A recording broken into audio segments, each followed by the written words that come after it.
In 2021, the impossible happened. In the final act of No Time to Die, James Bond doesn't just fail to escape, he chooses not to. Wounded and infected with a bioweapon that would kill the only people he loves if he ever touched them again, I know. He stays on Safine's island. He watches the British missiles rain down, accepting his end. The theatre went silent, and the cinematic world was fractured. Today, we look at how we got here, why this ending was completely impossible for any other Bond, and why it sparked one of the biggest creative controversies in modern cinema. Bond's death makes sense only when looking at how the character was fundamentally reinvented for the Daniel Craig era. Before 2006, James Bond films were strictly episodic. You could watch Goldfinger and then skip to The Spy Who Loved Me without losing any narrative thread. Bond was a pop culture icon, not a human being. He didn't age, he didn't grieve, and he didn't change. He was a cinematic superhero who reset to zero at the start of every mission. When Craig took over in Casino Royale, the producers made a radical choice: continuous serialization. For the first time, every movie was directly connected, functioning as chapters of a single, massive biography. We saw a Bond who suffered from severe trauma, heartbreak, and physical decay. He bled, he bruised, and he carried emotional scars from one film to the next. He was given a defined, linear character arc. He began as an arrogant, cold-hearted, blunt instrument and slowly evolved into a man who discovers he has something to live for and a sudden emotional vulnerability that shatters that cold exterior, logically required an exit strategy. But for many, that exit didn't necessarily have to be death. For some, you cannot humanize an immortal god without eventually dealing with his mortality. For others, however, he deserved a peaceful way out, a quiet retirement to a serene domestic life. Looking back at history, the urge to kill an indestructible hero is a recurring fever in British storytelling. The closest historical parallel belongs to Sir Arthur Conan Doyle and Sherlock Holmes in 1893. Exhausted by the relentless demands of writing the detective's adventures, Doyle threw Holmes off the Reichenbach Falls in The Adventure of the Final Problem. Doyle famously wrote to his mother, "I think of slaying Holmes. He takes my mind from better things." The public backlash was unprecedented. Over 20,000 people cancelled their subscriptions to the Strand magazine in protest. People wore black mourning armbands in the streets of London.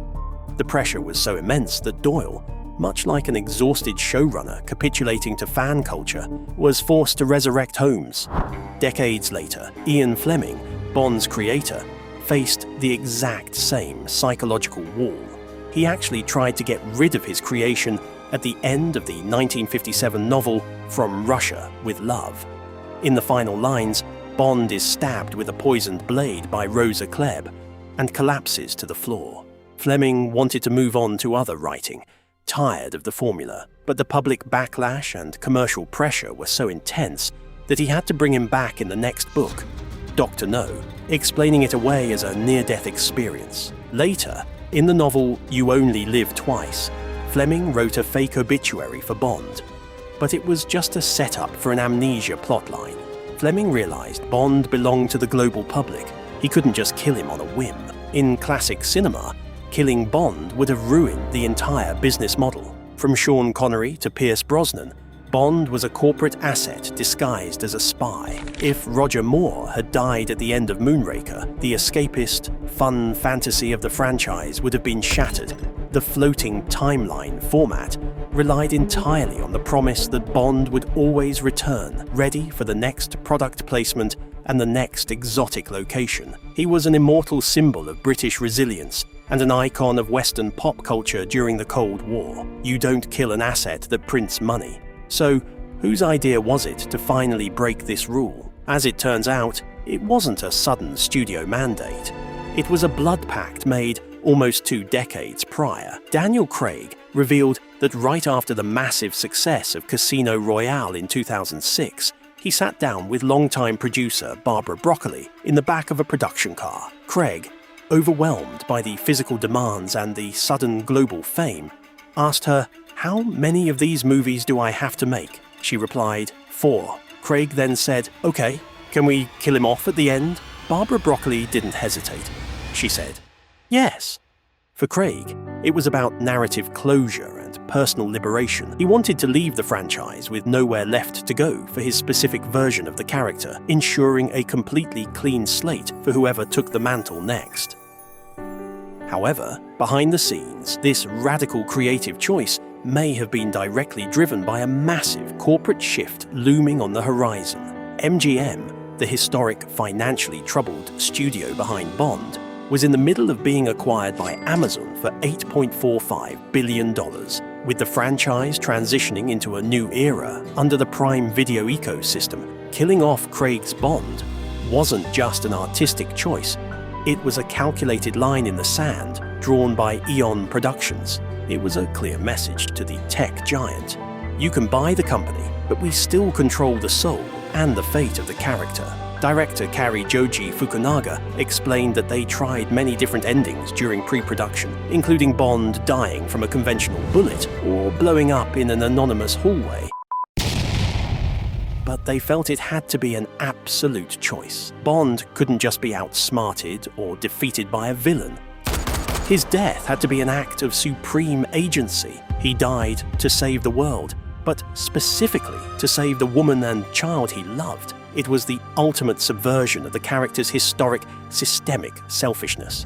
For 60 years, women died for Bond. In No Time to Die, Bond died for them. In the late 2000s and early 2020s, Hollywood became obsessed with killing its gods to achieve emotional legitimacy.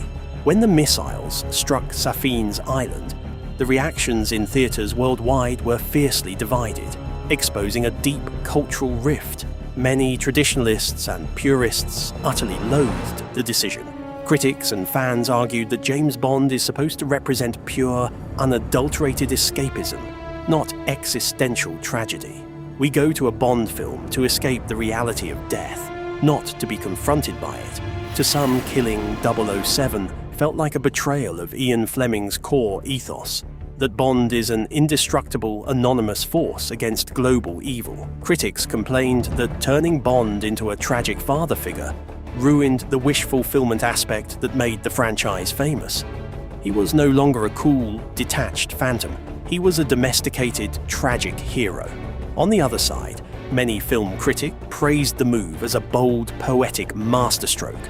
For the first time in history, a James Bond movie carried real, devastating stakes. It gave Daniel Craig's 5-film arc a profound structural weight. He started as a man with no one to love and died because he loved too much. The tragedy didn't diminish his legacy, it elevated it to classic myth. But perhaps the most brilliant piece of writing wasn't found anywhere in the script, but rather in the post-credits text. The screen faded to black and promised the audience a familiar phrase: James Bond will return.